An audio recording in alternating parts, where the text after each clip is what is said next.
Assalamualaikum warahmatullahi wabarakatuh.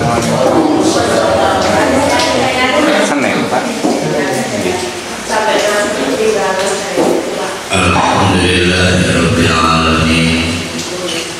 Nahmaduhu wa nasta'inuhu wa nastaghfiruh. A'udzu billahi min shururi anfusina wa min sayyiati a'malina. May yahdihillahu fala mudilla lahu wa may yudlilhu fala hadiya lahu. Asyhadu an la ilaha illallah wa asyhadu anna Muhammadan abduhu wa rasuluh la nabiyya ba'dah. Kita akan membahas surah Asy-Syura. Ini diberi nama Asy-Syura. Kurang lebih artinya sama dengan bahasa kita, musyawarah. Ada dua kemungkinan kata syura itu. Yang pertama berarti kegiatan mencari madu, berarti lebah menghasilkan madu. Lebah itu binatang yang unik, diabadikan di dalam Al-Quran. Untuk bisa menghasilkan madu, maka lebah hinggap di bunga yang baik, bunga yang sehat dan tidak egois. Begitu ketemu satu bunga, maka seekor lebah akan menari-nari seperti memanggil teman-teman lainnya untuk bergabung. Semua kegiatan lebah menghasilkan madu. Itulah Asy-Syura. Jadi bayangkan orang boleh datang untuk bermusyawarah kalau memang punya resource, modal yang baik, modal niat, modal pengetahuan, modal attitude, dan tujuannya juga tujuan yang baik, yaitu menghasilkan hal-hal yang baik. Sampai di situ sulit menemukan kesamaan antara Asy-Syura dengan demokrasi. Sulit. Demokrasi lebih kepada mencari pembenaran dengan dukungan kesepakatan pihak lain, orang lain, peserta musyawarah. Maka berlaku hukum yang banyak itu dimenangkan, kesepakatan. Tetapi dalam surah, lebah-lebah, tawon-tawon itu membawa hal-hal baik, ya. Dan turunannya juga baik.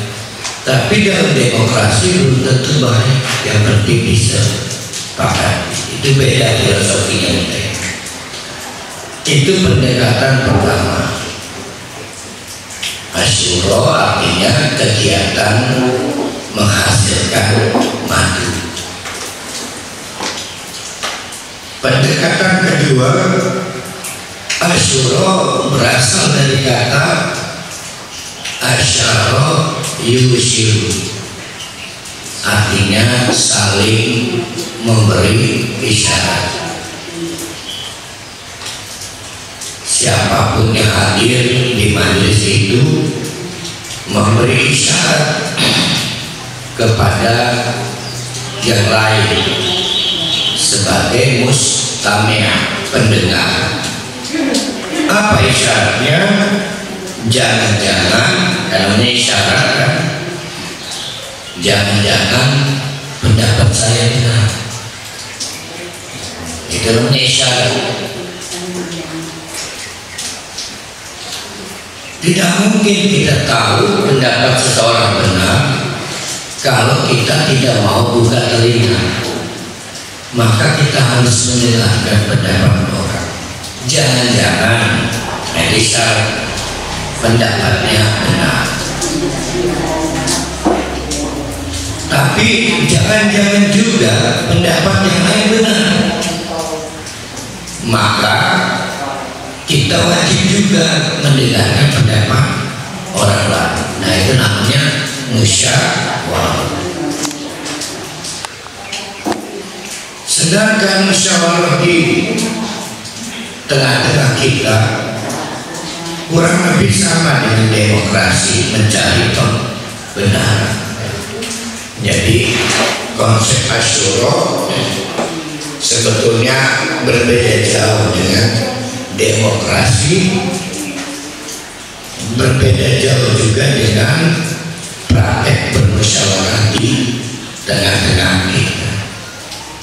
Yang menarik bapak-bapak ibu-ibu, surah kita ini, surah Asy-Syura, dimulai dengan penjelasan Allah tentang wahyu, tentang Al-Quran. Seandainya kita kaitkan, maka syarat orang bermusyawarah adalah membawa Al-Quran. Syarat orang bermusyawarah itu sekedar pengantar. Mari kita baca surat-surat kita, dimulai dari Hamim, Ain, Shad, Ain, Shin, Qaf. Sudah sering kita bahas, pengetahuan kita tidak akan sampai kepada model ayat seperti itu. Jadi seprofesor apapun, sedoktor, secendekia apapun sulit mengartikan ayat itu. Itu menunjukkan kita tidak bisa sombong, selalu butuh Allah. Di sisi lain, ayat-ayat dengan model Al-Qatta'ah, ada Hamim, ada Al-Fahim, seperti di Asy-Syura ini, itu untuk menarik perhatian mustami', audien, bahwa yang akan disampaikan adalah hal penting. Sudah kita juga hal penting apa selain Al-Quran. Maka perhatikan, kadzalika yuhi ilaika wa ilal ladzina min qablika Allahul Azizul Hakim.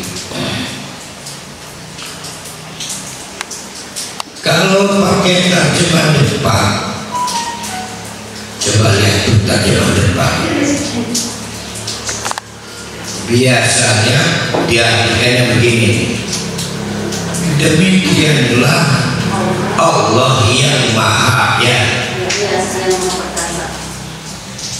Begitu ya teman-temannya. Itu karena memang asal muasalnya begini. Kadzalika Allahul Azizul Hakim yuhi ilaika wa ilal ladzina min qablika.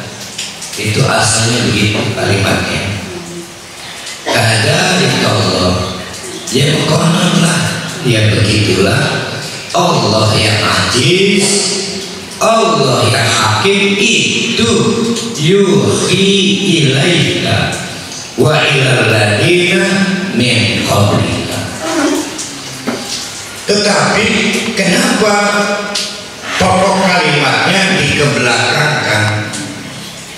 Berarti Allahul Azizul Hakim pokok kalimat. Kenapa dikebelakangkan? Karena Allah ingin menonjolkan yuhi. Ingat, ini di Makkiyah, ya, bukan Madaniyah. Jadi biasanya surat-surat Makkiyah itu berfokus pada 3 kepentingan. Yang pertama, meyakinkan bahwa yang diutus itu Nabi Muhammad benar Nabi, walaupun tidak punya aspek-aspek spektakuler, tidak seperti bayang mereka seperti malaikat dan lain sebagainya, tidak ada kesaktian.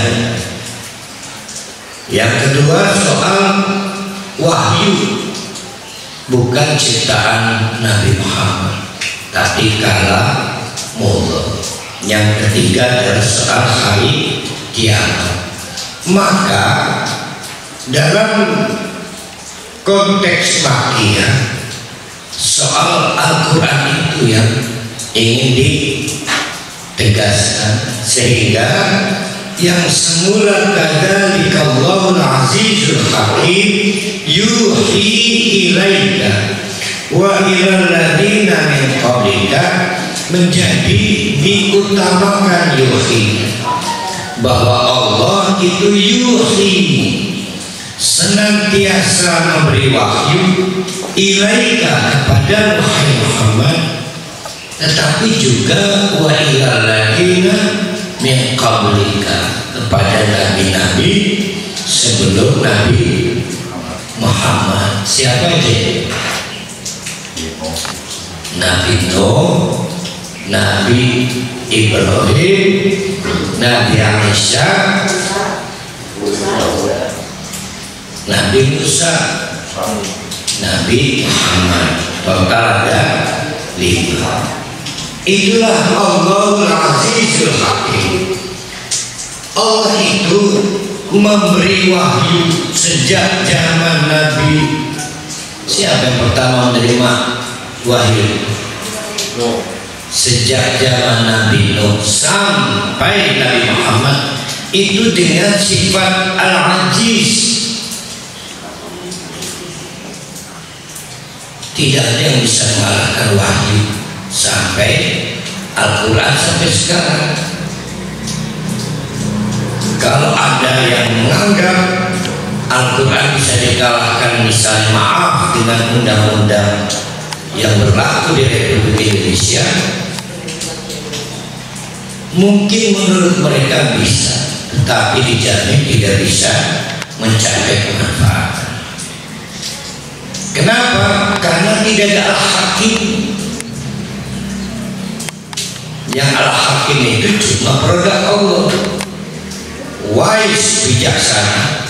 Orang disebut bijaksana karena tindakan-tindakannya tidak asal, sesuai dengan ilmunya, sesuai dengan kapasitasnya. Lah ini zat Al-Hakim, maka tidak ada yang meleset, tidak ada yang menimbulkan mador, tetapi di luar itu pasti punya peluang meleset, punya peluang menimbulkan mador, terutama apabila mengganti Al-Quran dengan produk-produk manusia. Mungkin yang dimaksud di Indonesia kurang lebih seperti itu, cuma kurang berani ngomong. Sudahlah, Al-Quran ditutup aja, diganti. Mudah-mudahan berani ngomong. Itu kita harus bisa meyakinkan bahwa sulit menggantikan posisi Al-Quran. Sebagaimana sulit di zaman Nabi Nuh, orang-orang pengikut Nabi Nuh itu menggantikan posisi wahyu yang diterima Nabi Nuh. Akibatnya apa? Diazab. Nabi-nabi berikutnya diazab. Apakah kita ingin mendapatkan azab seperti azab yang pernah diterima langsung oleh nabi-nabi sebelum Muhammad? Kan tidak ya. kendati pun ditangguhkan, tapi dampaknya pasti ada. Lahu ma fis samawati wa ma fil ardh wa huwal aliyyul azim. Nah, ini menarik. Kenapa ada orang tidak tertarik menegakkan Al-Quran, tapi lebih tertarik menegakkan produk-produk lain yang bukan dari Al-Quran? Itu jawabannya pasti orang itu belum memahami lahu ma fis samawati wa ma fil ardh wa huwal aliyyul azim. Lahu la milikhu Allah, milik Allah lah. Itu tidak berarti hanya mengacu kepada milik, tetapi tercakup di dalamnya dua aspek lain, yaitu menciptakan. Allah menciptakan seluruh alam raya ini, tapi Allah juga memiliki seluruh alam raya ini, tapi Allah juga mengatur seluruh alam raya ini. Tidak ada yang bisa melengkapi tiga aspek ini. Rumah yang kita tempati, apakah yang kita bikin? Tidak, dan tukang yang bikin. Ngaduk semen gak bisa, masang granit gak bisa. Malah kadang-kadang nggak berdaya detek bocornya gak bisa. Tidak kita miliki. Apakah semua yang kita miliki bisa kita rawat? Tidak. Giliran mobil mogok ke bengkel. Jadi nggak pernah sempurna. Kepemilikan kita itu tidak sempurna. Nah, kita harus yakin bahwa Allah itu menciptakan, memiliki, juga bertanggung jawab mengatur. Maka produknya Al-Quran adalah produk yang dilahirkan dari zat yang menciptakan, memiliki, mengatur. Sedangkan misal maaf Pancasila tidak memiliki kelengkapan sifat-sifat seperti itu. Tidak memiliki. Jadi berhentilah berdiskusi membanding-bandingkan mana lebih hebat Al-Quran dengan A, dengan B, dengan C. Tidak ada. Karena sebagaimana kita melihat harmoninya alam semesta, maka Al-Quran bagian dari harmoni. Al-Quran bagian dari harmoni itu. Di luar itu merusak, membebani, memberatkan, ya. Karena timbul dari manusia dan bukan Allah. Wa huwal aliyyul azim, dan Allah adalah zat yang maha tinggi, al-azim, maha agung. Maka produk-produknya termasuk Al-Quran selalu bersifat tinggi dan agung.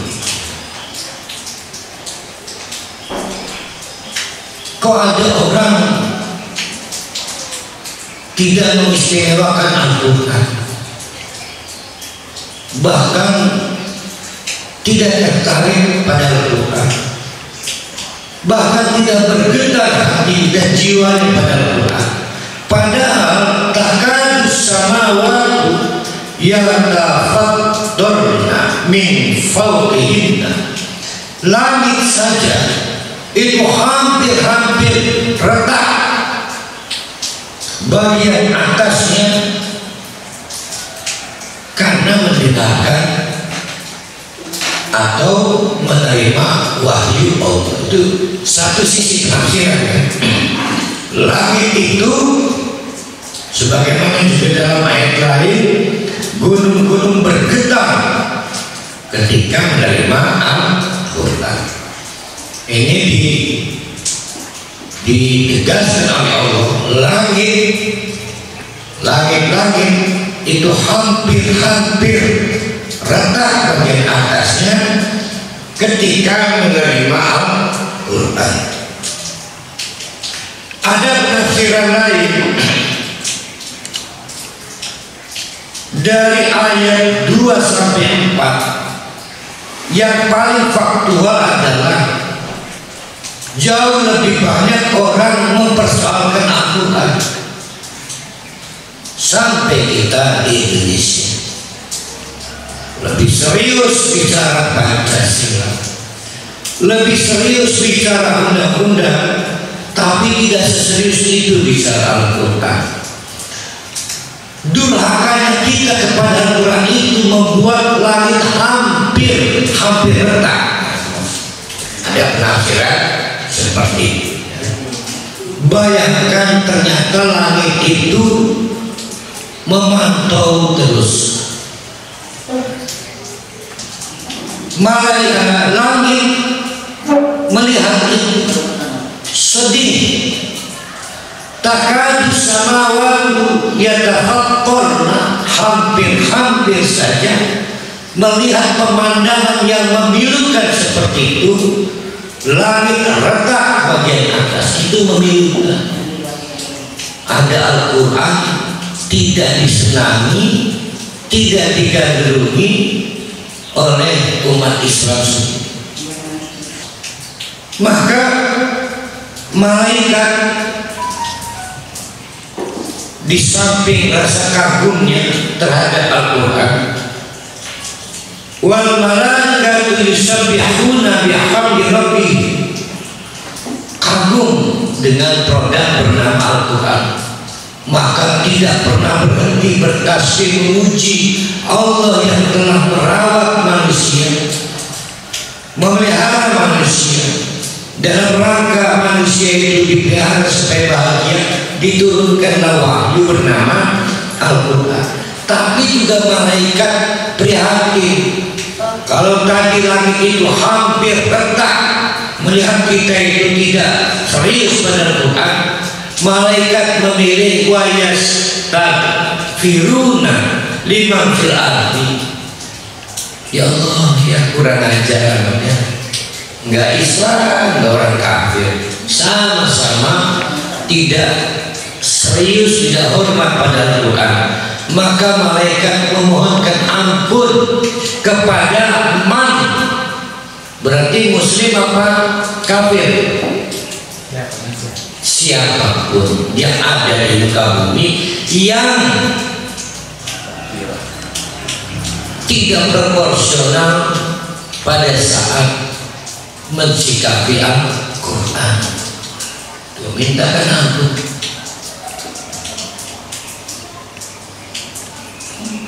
Berarti setiap saat kita timbul dosa karena sikap kita pada Al-Quran. Ala innallaha huwal ghafurur rahim. Untung aja Allah itu maha pengampun, Allah juga maha penyayang, memberi rahmat, sehingga orang-orang yang berdosa karena sikapnya yang kurang ajar kepada Al-Quran, setelah diampuni diberi kasih sayang. Kita dipenjara, menurut konstitusi kita ini dibantu oleh negara, dipulihkan. Tapi kan ada yang iya, ada yang enggak, ada yang enggak, ada yang enggak. Tapi Allah pasti kalau kita bertobat, memohon ampun, maka dipulihkan segala hal yang kita butuhkan dengan rahmat Allah. Walladzina takhadhu min dunihi awliya Allah hafidun alaihim wa ma anta alaihim biwakil. Nah, ini mulai terbelah. Sekarang Faktanya ada orang-orang menolak atau malas atau tidak serius dengan Al-Quran. Ini faktanya. Ini bicara soal kita, orang mukmin, orang muslim. Malah berkelompok, berasosiasi, bersekutu dengan orang-orang kafir yang sudah pasti tidak senang pada Al-Quran. Jadi sekarang kita mulai bicara soal yang kalau di Madinah orang-orang munafik. Walladzina takhadu min dunihi awliya Allah hafidun alaihi. Perhatikan kata hafidun. Dan adapun orang-orang yang menjadikan selain Allah itu pelindung, padahal sudah jelas Allah lah yang menciptakan alam raya ini, Allah yang memiliki alam raya ini, Allah yang memelihara alam raya ini. Maka selain Allah yang dijadikan wali, mungkin berhala, mungkin patung. Kalau kita sekarang pimpinannya, kalau punya suami maaf kafir, mungkin suaminya. Maka kata Allah hafidun alaihi. Nah ini menarik, hafidun alaihi. Ada dua pengertian ya hafidun alaihi. Kalau di depan apa artinya? Hafidun alaihi,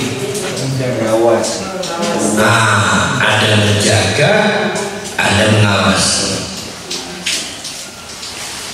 Bisa negatif artinya, bisa positif.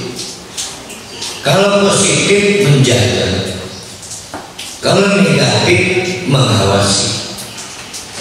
Maka orang-orang yang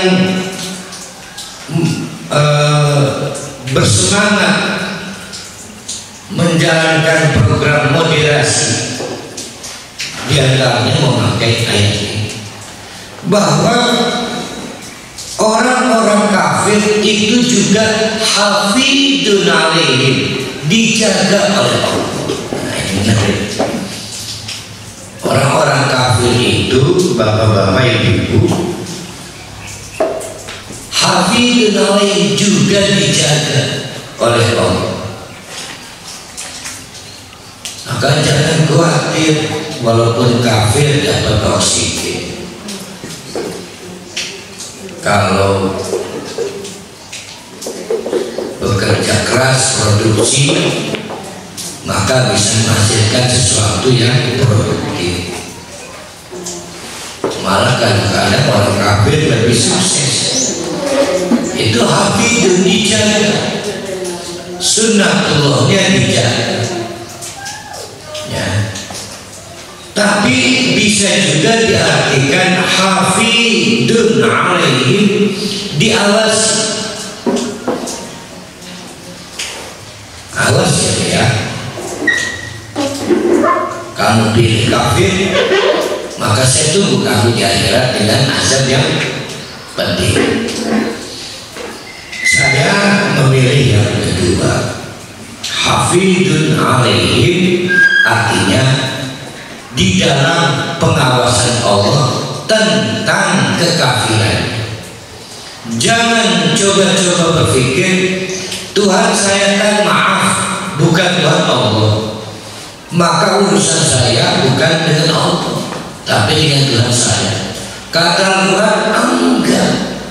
Walaupun kamu menganggap Tuhan kamu bukan saya, tapi kamu dalam pengawasan saya. Kita lihat nanti di akhirat kamu selamat atau enggak. Kalau kita bawa hafidun ke menjaga, maka kita dilarang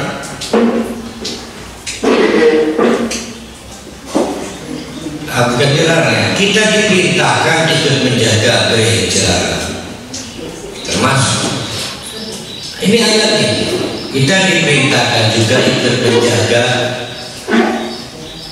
kepentingan tumbuh kembangnya agama mereka, karena dijaga Allah. Satu ya, sama konstruksinya begini. Ini sulit Anda, kita semua mencapai keimanan yang kuat kalau nggak ada mereka, nggak ada orang kafir. Maka dijaga sedemikian rupa oleh Allah kekafiran mereka agar kita mukmin.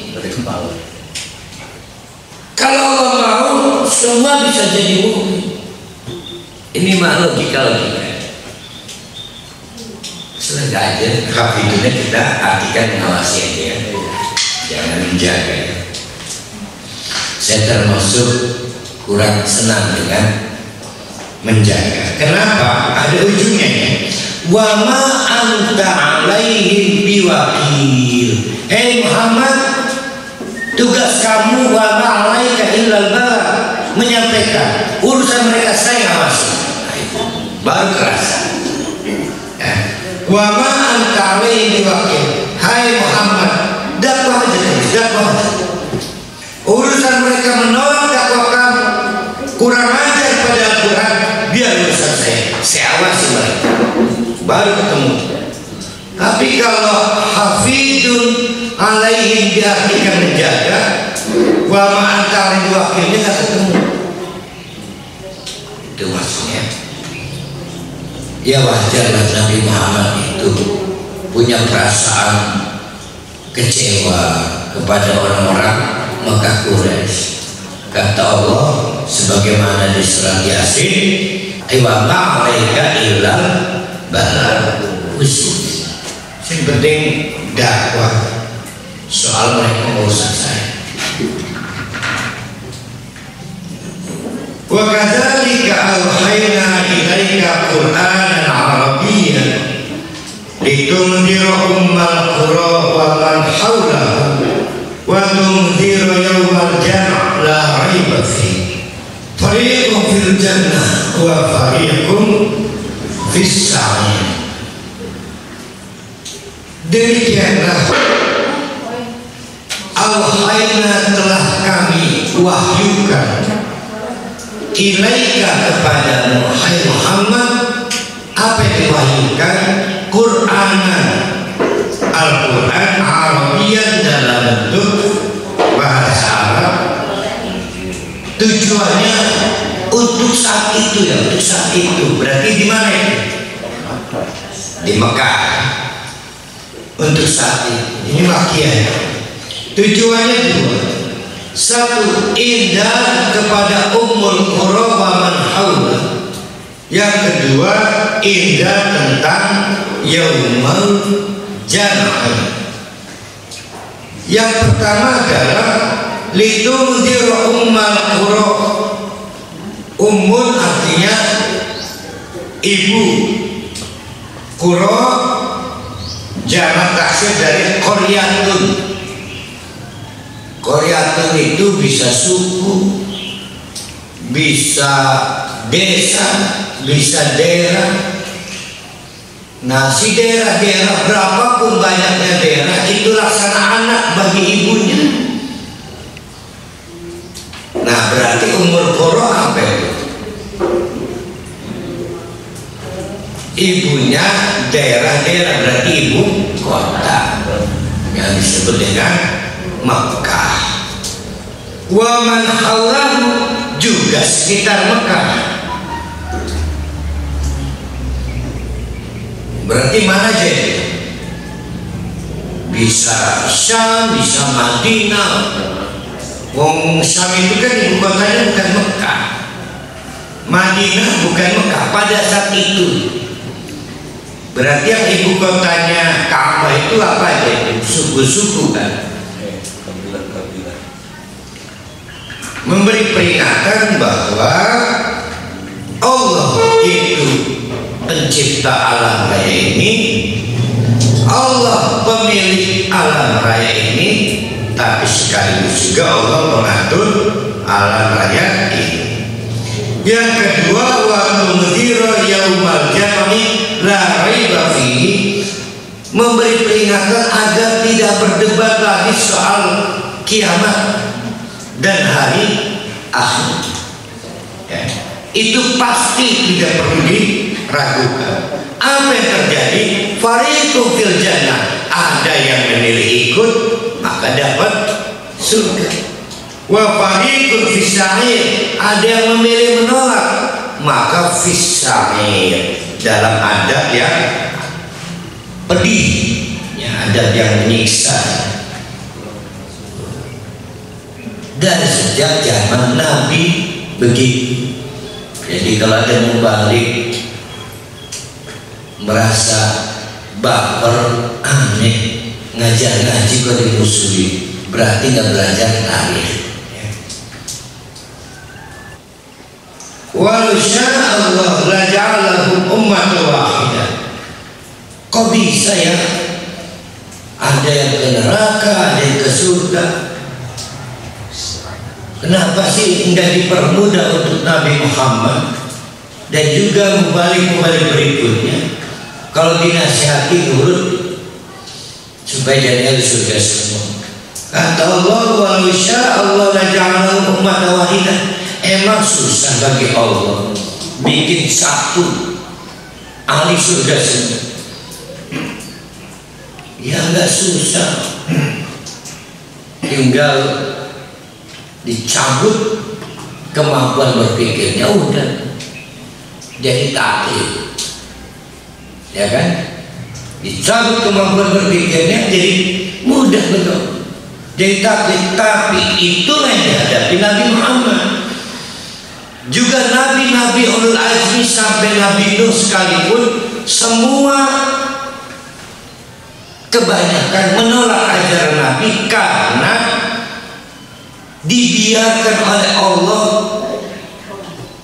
untuk memilih mau jadi ahli neraka, jadi ahli surga.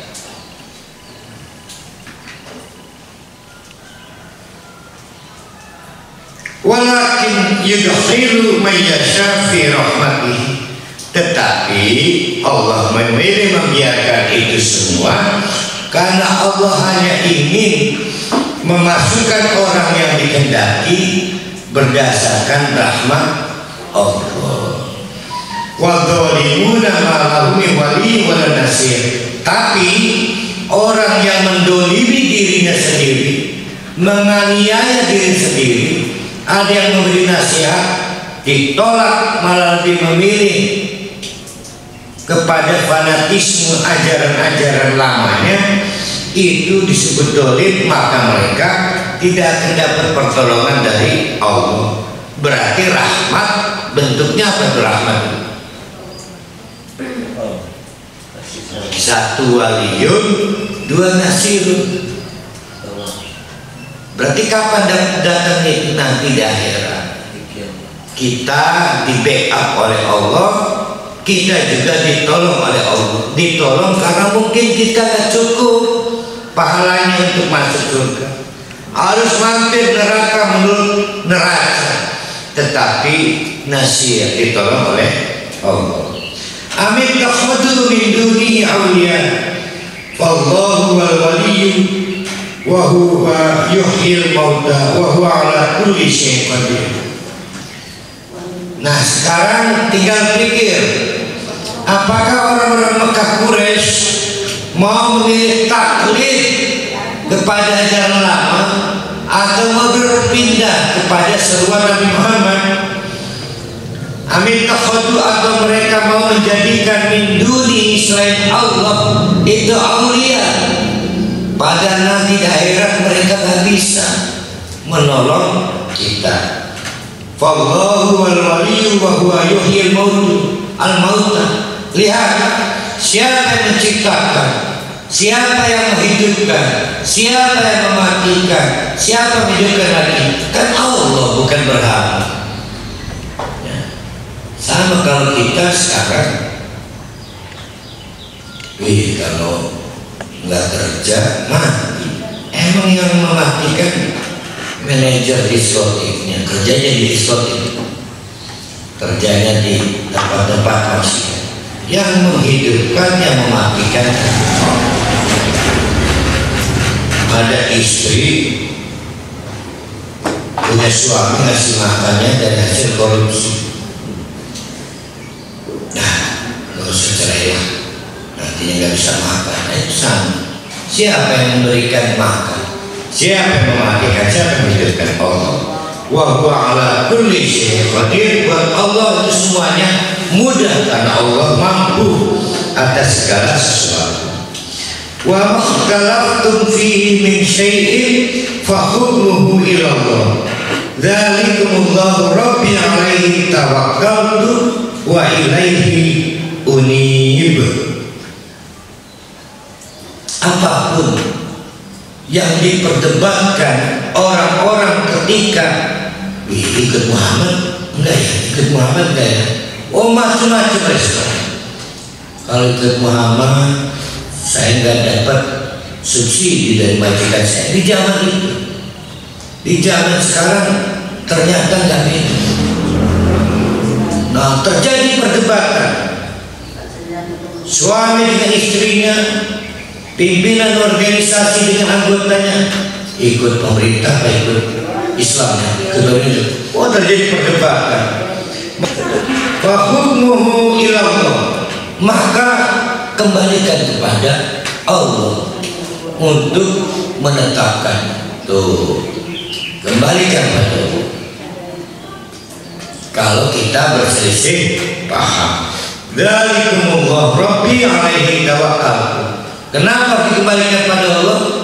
Kan tidak ada selain Allah yang memelihara kita.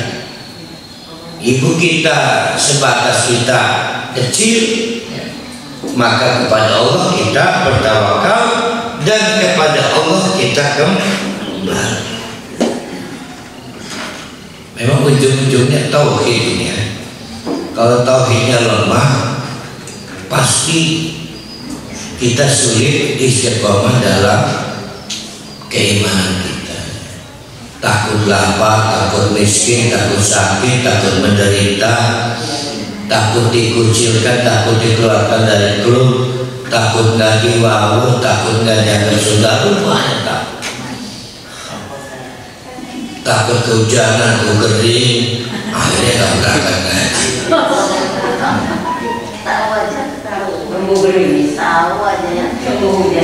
Ada yang ngintip dari Cipocok, ngingetin nggak ada klinis. Ngintipnya dari Cipocok, itu namanya Bening Yanti Enggan. Fakir samawati wal ard, ketahuilah Allah itu adalah sejak mula fakir samawati wal ard, pencipta langit-langit dan bumi. Sejak mula tidak ada yang menyamai Allah.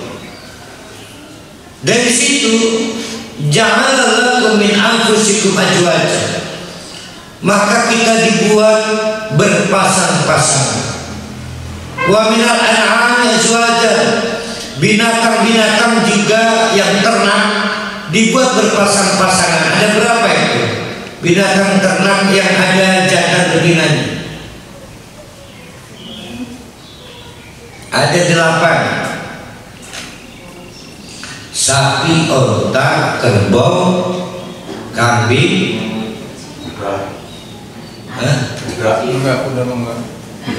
Jarang ada. Pokoknya sapi, kerbau, kambing, onta, cari 4 yang lainnya.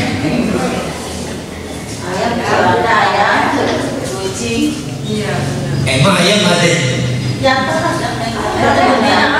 Saya lebih banyak ketemu ayam betina. Ayam tuh tinggal 3. Biong binatang ternak dimakan. Masa kucing dimakan? Kelinci tinggal 2 tuh. Oh ya, bebek. Satu lagi burung. Nah, soang dan bebek menjadikan 1. Yad'ukum fi, maka dengan cara betina dan jantan itu dapat dikembangbiakan, mengatur kehamilan, kapan kita memproduksi banyak kambing, kapan kita memproduksi sedikit sapi, kapan kita memproduksi anak sebanyak-banyaknya. Itu Allah yang menghendaki kita tumbuh berkembang biak. Laisa kamitslihi syai'un. Ada yang lain bisa lakukan itu? Berhala, pimpinan kita, orang kuat di sekitar kita, tokoh masyarakat nggak bisa. Wa huwas sami'ul basir. Maka hati-hati, ucapan kita pasti didengar Allah, karena Allah itu as-sami'. Tetapi tindakan kita juga pasti dilihat Allah, karena Allah itu al-basir. Nah, yang menarik ini ayat 11. Kenapa ujungnya wa huwas sami'ul basir?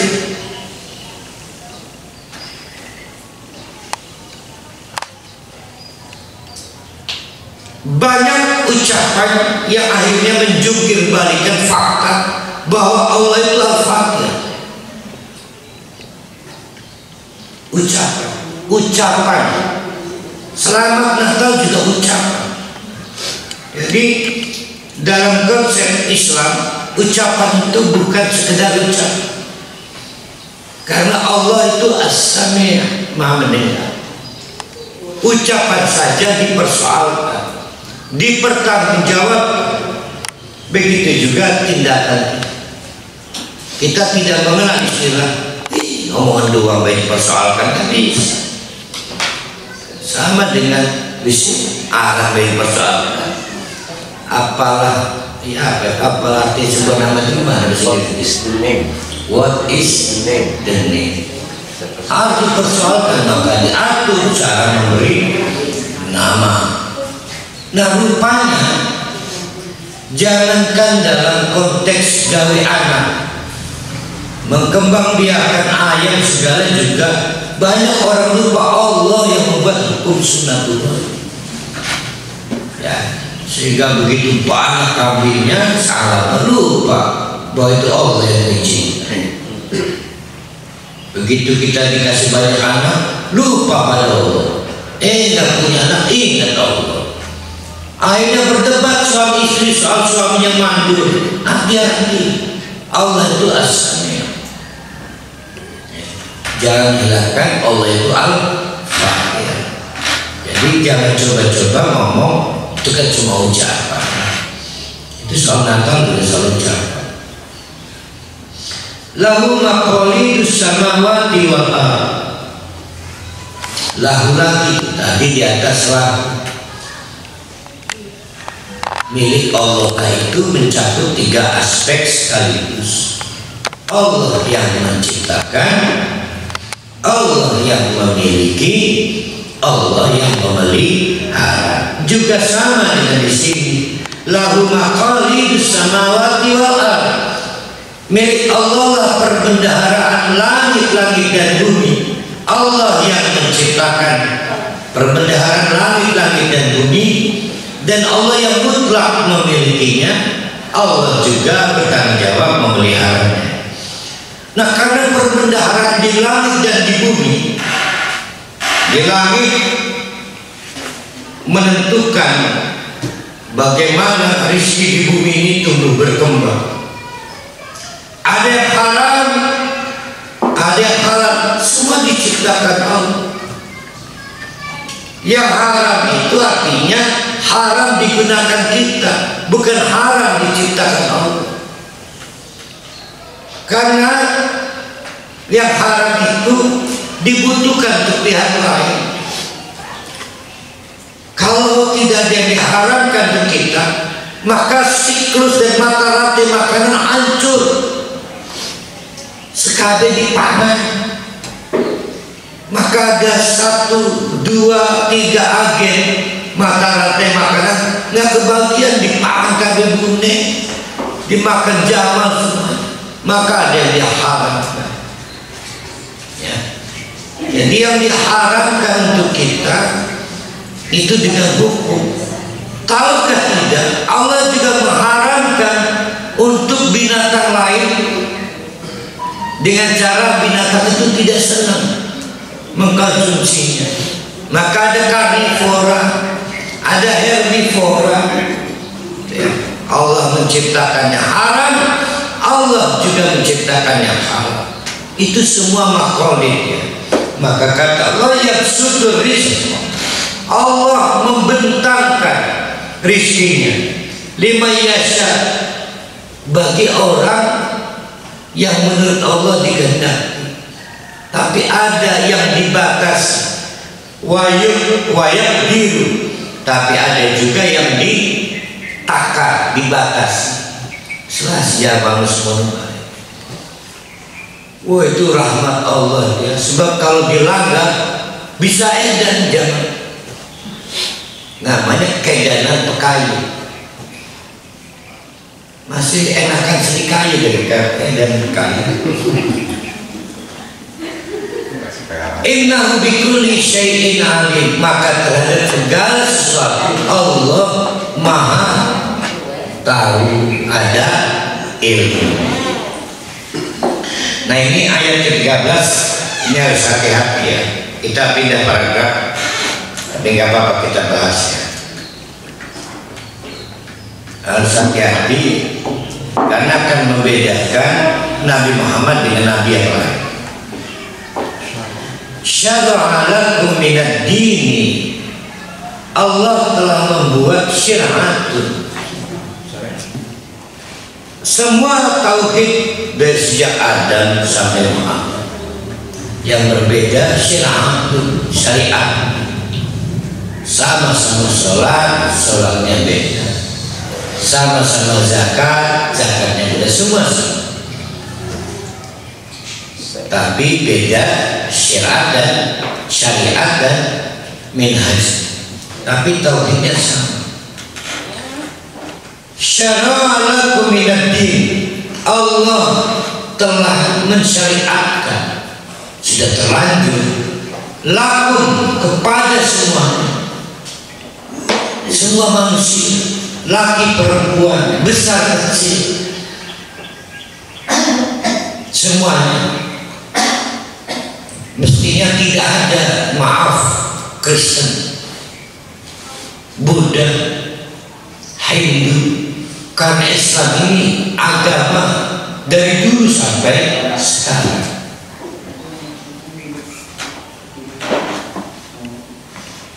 Apa yang disyariatkan? Apapun. Wasso. Nah, lihat tuh. Ya. Kepada Nabinya siapa itu? Nabi Nuh ya. Kepada Nabi Nuh Allah menggunakan kata wasoya.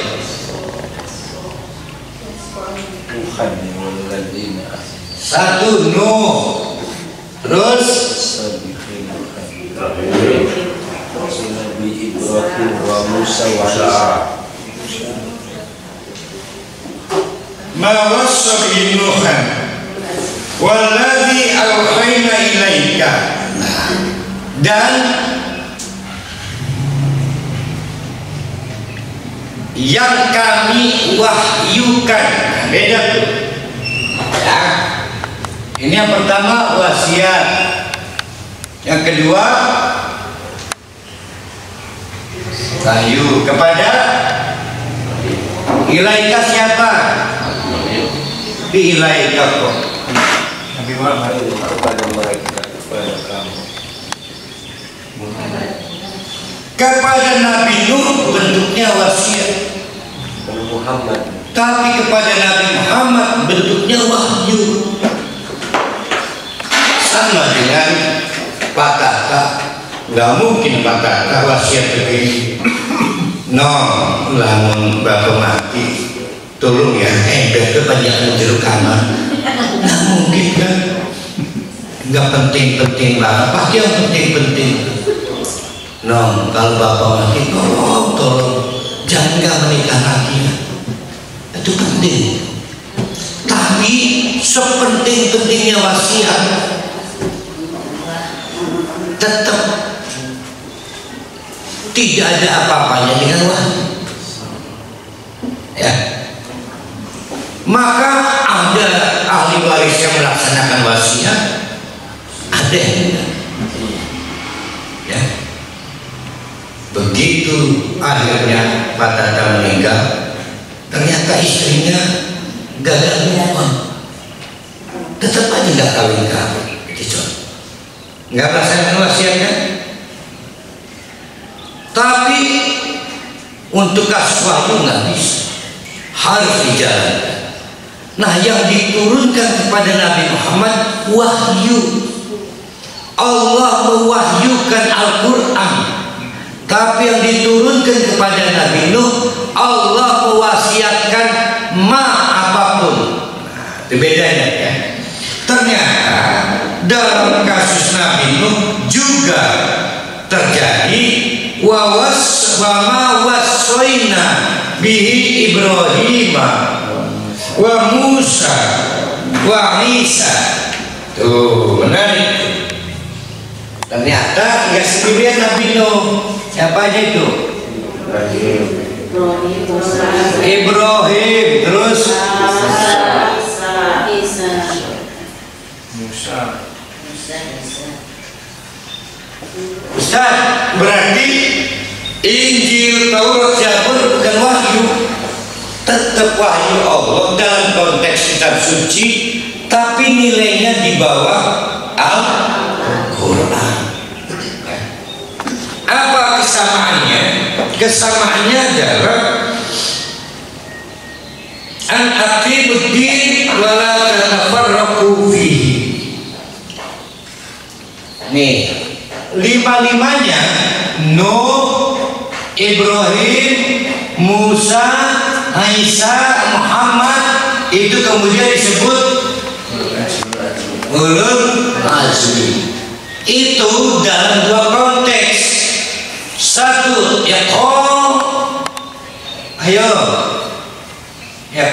iqamuddin. Terus wala tatafarraqu. Sama ajarannya. Bedanya Allah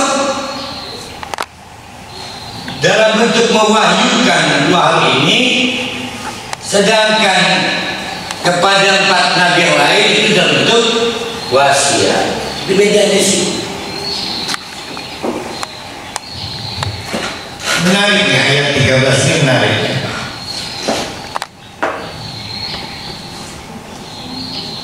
Nyatanya banyak yang berfirqah. Kabura 'alal musyrikina ma tad'uhum ilaihi. Tapi sayang, jauh lebih besar orang musyrik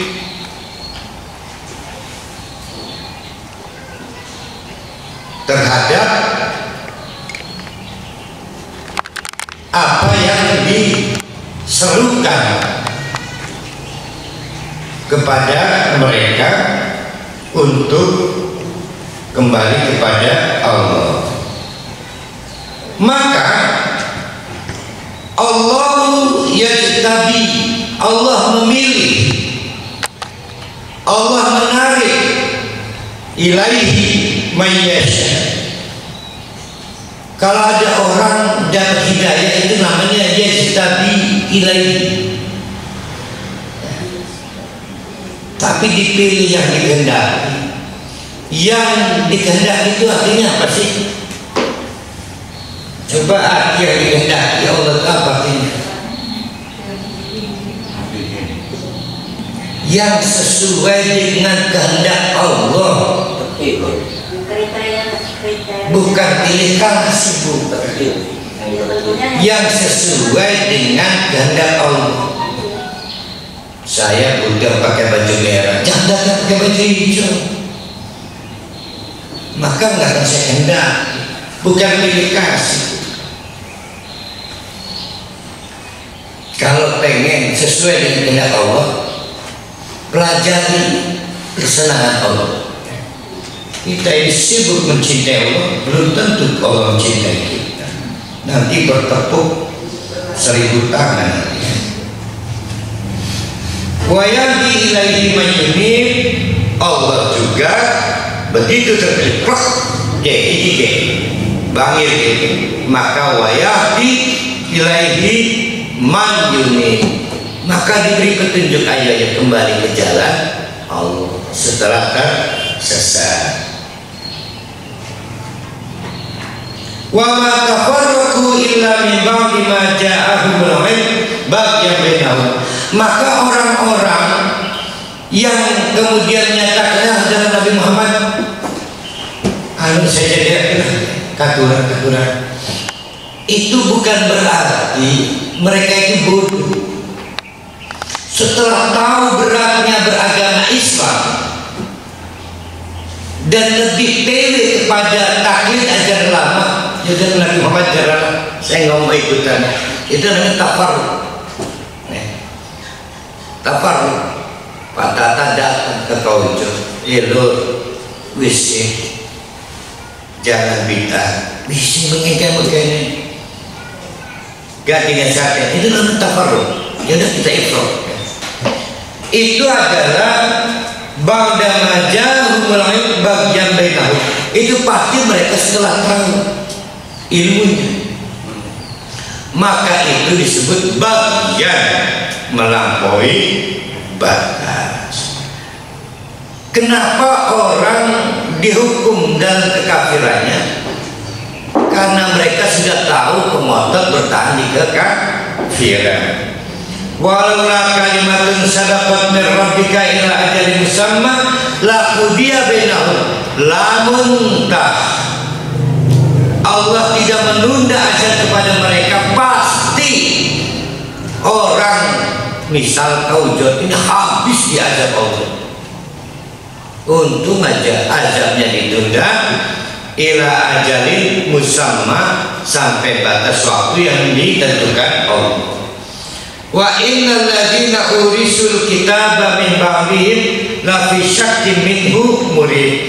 Maka orang-orang yang diwariskan kitab Allah sesudah mereka nabi-nabi itu la fi syakkin minhu murib, yang menolak Al-Quran itu murid, sebenarnya meragu, tidak yakin tingting batin Muhammad sebenarnya apa kita sisa primanya, ragu.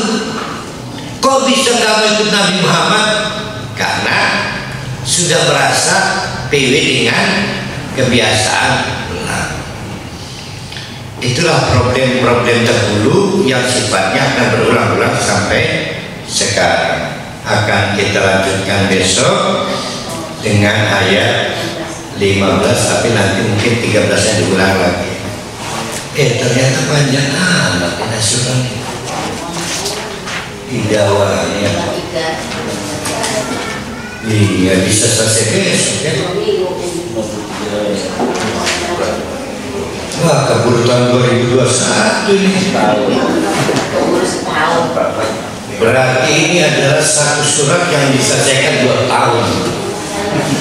Aku qouli hadza wa astaghfirullaha. Assalamualaikum warahmatullahi wabarakatuh.